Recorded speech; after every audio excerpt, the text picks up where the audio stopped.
Carolina, but particularly it really depends on the generation.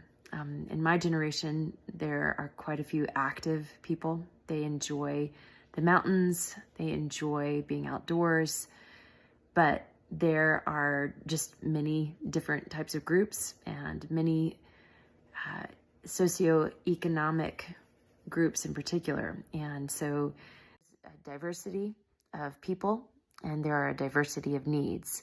And that makes up a diverse community that is learning to live within a diversity of limitations or resources. And that's really kind of the character and nature of the world in which we live. We don't live in a perfect world. And we grow as human beings as we learn to overcome adversity.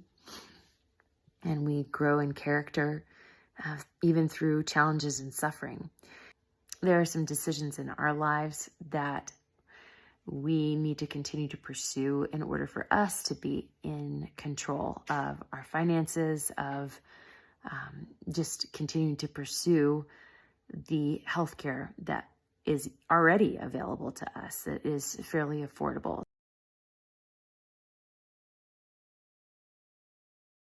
Most people don't understand insurance, number one. Most people don't realize how insurance works. They don't understand their benefits. They don't understand co-pays. They just don't understand. You realize that a lot of people that don't understand it are intimidated by it, and people that don't have the means to buy insurance are the ones that need it the most. I've had a little bit of a personal experience with healthcare not being very accessible to me due to the type of insurance I have.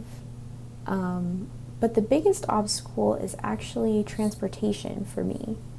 I live in Franklin, which is about 45 minutes away from here, give or take. And I have to get my wisdom teeth taken out in December. So the problem with that is that my insurance, which is Medicaid, is only accepted at an office in Morganton. It means that I'm going to need someone who can take me and also just like a reliable means of transportation, which I'm lucky enough to have. We had to plan our schedules around this trip to Morganton twice, so it's been a little bit of a hassle to try to coordinate all of that, especially with going over to my aunt's and making sure that we don't have anything else conflicting with the times that we have to be there and days. But like I said, my insurance is not accepted at any of those facilities, so that is why I have to make a 3-hour trip to Morganton to get my wisdom teeth taken out. There's been instances where, in my brother's case, he was able to receive health care, or not health care, but he was able to receive care, but he didn't have health insurance. So because of this, he had to end up paying like thousands of dollars out of pocket. And he didn't have health insurance to begin with because it cost so much money. There was some medical treatment that we probably would have liked to have done, but the barrier of cost was real. Those are mostly related to things like an old football injury of my husband's. It would be great to have a chance to repair the damage that was done to his knee in that injury, but that just has not been accessible to us. For me, I would love to do a little bit more physical therapy. I did an injury to my ankle hiking this summer, and it probably could benefit from some physical therapy. So instead, it's getting kind of the slow healing process.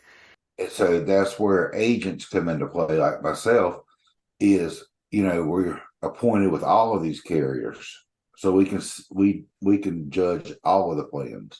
The reason why some insurance companies, because people ask all the time, why do some insurance policies cost so much And then other people get insurance and it's not as much. Mhm. You know, why is that? Why is it that if I work for a small mom and pop store, insurance is outrageous, but if I work for this huge company like Walmart, Mhm. insurance is not that expensive? Why is that?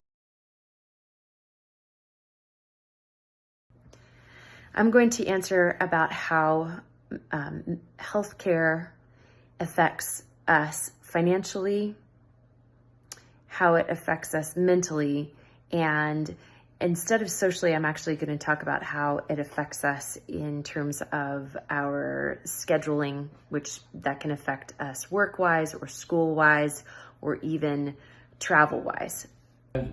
My mom, my dad, my brother, I know other people too who won't even go to the doctor whenever they need to go to the doctor because they can't afford the bill, and they don't get health insurance because the health insurance is too expensive. So yeah, I definitely understand that. It puts a unnecessary pressure on people, which can affect mental health. It can affect physical health, obviously, and just overall, it's not good for society because it decreases productivity. And honestly, I'm more worried about the actual drive back home than I am about getting my teeth taken out. And it's just because I don't know how I'm going to be after I wake up from it. I don't know yet what kind of anesthesia they're going to use or anything either, but I'm thinking that it's probably just going to be general anesthesia. And I'm worried that I'm going to be like really irritable and make a 3-hour car ride really not great. And I mean, after something like that, I think we could all agree that we just want to be home so that we can get some rest. The way that this affects us mentally is we just have to be better prepared because of the fact that we have recently started a business as a family. There are extra things that we have to think of that cause some mental stress because we don't have those costs covered or easily in the budget right now because a number of our bills or financial commitments are wrapped up in starting a business. And we have to look for fair price medical services. So for example, if we needed to get a colonoscopy, we would have to look into who is charging a fair price in the market across the entire nation and choose somebody who shows up on a list of these guys are offering their services at not an inflated cost, but at a fair cost as compared to costs around the nation. That can mean that we have to drive a little bit further in order to find those places, or it can mean that we have to do a little more research. We also live in an area of the country because of it being a mountainous area that it just can take a little bit more to drive to our healthcare providers anyway. I do think suffering, struggle, ailments, financial hardship, yes, I think that they have an impact on community.